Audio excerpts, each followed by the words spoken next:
Our next speaker is Jodi Thomas. Jodi, can you please share your screen and turn on your mic and camera? Hi, Jodi. Jodi is from James Cook University, and her talk is on the neurobiological mechanisms underlying cephalopod behavioural change at elevated CO2 levels. Thank you so much, Jodi. Thanks, Alana. Just get going. Kia ora, everyone. So firstly, I would like to acknowledge and pay my respects to the first people of the Townsville region, the Bindal and Walgaroo-Kapar people. So today I'm going to give you a bit of a glimpse into how the brains of these tiny creatures here are affected by climate change. So what you can see in this photo is just a normal size bucket, and it contains lots of little squid. And these squid are actually adults. They grow to a maximum of about 2 to 3 centimetres long. So human activity is resulting in unprecedented amounts of carbon dioxide, or CO2, being released into the atmosphere. And the levels of CO2 are projected to increase going into the future. This atmospheric CO2 is absorbed by the ocean, and levels of CO2 within the surface ocean are also increasing at the same rate as in the atmosphere. This elevated carbon dioxide within the ocean has been shown to affect the behaviour of a wide range of marine animals, including fish and marine invertebrates such as cnidaria, echinoderms, arthropods and molluscs. We also see that elevated CO2 affects a wide range of behaviours, including those that are important or critical for survival, such as settlement, feeding and foraging, and predatory and predator avoidance behaviours. Understanding the mechanisms of how this elevated CO2 leads to those behavioural changes will be key to understand the extent to which climate change affects these animals, as well as the ecosystems and industries that rely on them. The majority of this mechanistic work has been done on fish, and it's focused on the GABA hypothesis. So just to step back for a second, here we're looking at 2 neurons, and these neurons communicate via electrical signals. They communicate at this point where the 2 neurons connect, and as the GABA hypothesis relates to this, we're going to focus in on this section where the 2 neurons are connecting. So the GABA hypothesis relates to a specific type of receptor called the GABA A receptor, which you can see here in blue sitting on a neuron. GABA is a neurotransmitter, or a chemical messenger within the brain that binds to this GABA receptor. And when GABA binds, it opens a channel. In normal conditions, we see that GABA binding leads to a net influx of negative ions into the neuron. And that has the result of inhibition. It prevents electrical signals from firing in this neuron. In 2012, Nielsen and colleagues proposed the GABA hypothesis. And this hypothesis suggests that when at elevated levels of carbon dioxide, when GABA binds to that GABA A receptor, opening the channel, we now see a net flow of negative ions out of the neuron. And that has a different effect of excitation. It means that electrical signals will fire in this neuron. So this change in function of the GABA A receptor is suggested to cause those behavioural changes we see at elevated CO2 levels. For example, this could be measured by an increase or a decrease in a behavioural trait. To study this hypothesis, pharmacological work has been carried out, in which drugs are administered. The majority of this pharmacological work has been carried out in fish.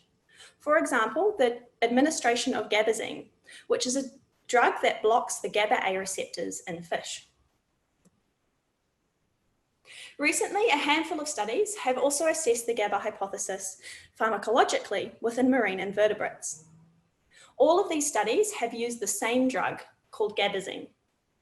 And Gabazine treatment has been found to support the GABA hypothesis in both a gastropod and a bivalve mollusk. However, we need to consider that the GABA A receptors are different with invertebrate fish and marine invertebrates such as mollusks. The invertebrate equivalent of the GABA A receptor is called the GABA A-like receptor due to these differences. And it's largely unknown whether the drugs that have been used to block the GABA A receptor and test the GABA hypothesis within fish will also block those GABA A-like receptors within marine invertebrates, and which In particular, the action of Gabazine has not been well researched within molluscs, and that limits the conclusions that we can draw from these studies that have previously used Gabazine within molluscs. That brings us to our research here, which aim to provide more robust evidence for or against the GABA hypothesis within marine molluscs. We did this by assessing the GABA hypothesis in a new taxa, as well as using an additional drug to better understand the mechanisms. Our research was carried out in a cephalopod mollusk, which has complex nervous systems and behaviours. We used the two-tone pygmy squid Idiocephalus pygmaeus because previous research by Blake Spady has shown behavioural changes in the species at elevated levels of carbon dioxide. To more robustly test the GABA hypothesis, we used two drugs. Firstly, we used Gabazine, which allowed us to compare to those previous studies also using Gabazine in molluscs. However, the action of Gabazine within molluscs has not been well researched. The few studies that have been done suggest that Gabazine may block those GABA-A-like receptors. However, it's also known if Gabazine will block other receptor types. And so the conclusions we can draw from using Gabazine are fairly limited. And that's why we chose to use another drug. We used Picrotoxin because its action within molluscs has been much better researched. Research shows that Picrotoxin blocks all the chloride channel receptors present within molluscs. The GABA-A-like receptor is a type of chloride channel receptor, so Picrotoxin blocks these GABA-A-like receptors. However, we know that molluscs have a wide variety of other chloride channel receptor types, and that Picrotoxin blocks these other chloride channel receptors as well. These other chloride channel receptors are permeable to the same ions as the GABA-A-like receptor, so they may be similarly affected by elevated CO2. And so using Picrotoxin will assess the theory behind the GABA hypothesis. To do this research, we caught squid from the wild and we sexed them, only using the males due to the potential sex-specific effects of CO2 and the drugs. After acclimation, the squid were placed individually in treatment tanks, and they were exposed for 7 days to either current day ambient levels of CO2 or elevated levels projected for the end of the century following the worst case scenario. The squid then underwent drug treatment. So in the first experiment, we treated the squid with either sham, which is a type of placebo, or Gabazine for 30 minutes. In the second experiment, we exposed the squid to either sham or Picrotoxin for 30 minutes. Directly after drug treatment, the squid underwent a behavioural trial. So we placed the squid in a square tank, which had a mirror on one side, and the squid react to the mirror image as if it's another squid, rather than recognising themselves. So here we're measuring the conspecific directed behaviours, or those behaviours directed towards another squid. When analysing the behaviour, we defined a zone called Zone A, which was just the 3 centimetres closest to the mirror. The data was then analysed in R, and we carried out generalised linear models. So here we have some results from that first experiment in which we administered Gabazine. On this graph, you can see the y-axis is the number of times the squid visited that Zone A, or the 3 centimetres closest to the mirror. The x-axis has the treatment groups. So this is the squid being exposed to either ambient or elevated CO2, followed by either sham, that placebo, or Gabazine treatment. Overall, we found a significant interaction of carbon dioxide and drug treatment. You can see in this graph that sham-treated squid had fewer number of visits at elevated compared to ambient CO2 conditions. And this shows that CO2 is having an effect on this behaviour. At elevated CO2, Gabazine treatment increased the number of visits up to intermediate levels. So here we're seeing that Gabazine treatment is partially reversing the behavioural effect of elevated CO2. This result suggests that altered functioning of those GABA-A-like receptors underlies this behavioural change, so supporting the GABA hypothesis. We saw that at ambient levels of CO2, Gabazine treatment decreased the number of visits, while at elevated CO2, Gabazine increased the number of visits. This opposite effect of Gabazine at ambient and elevated CO2 conditions provides further evidence that Gabazine is acting on those mechanisms underlying the behavioural change.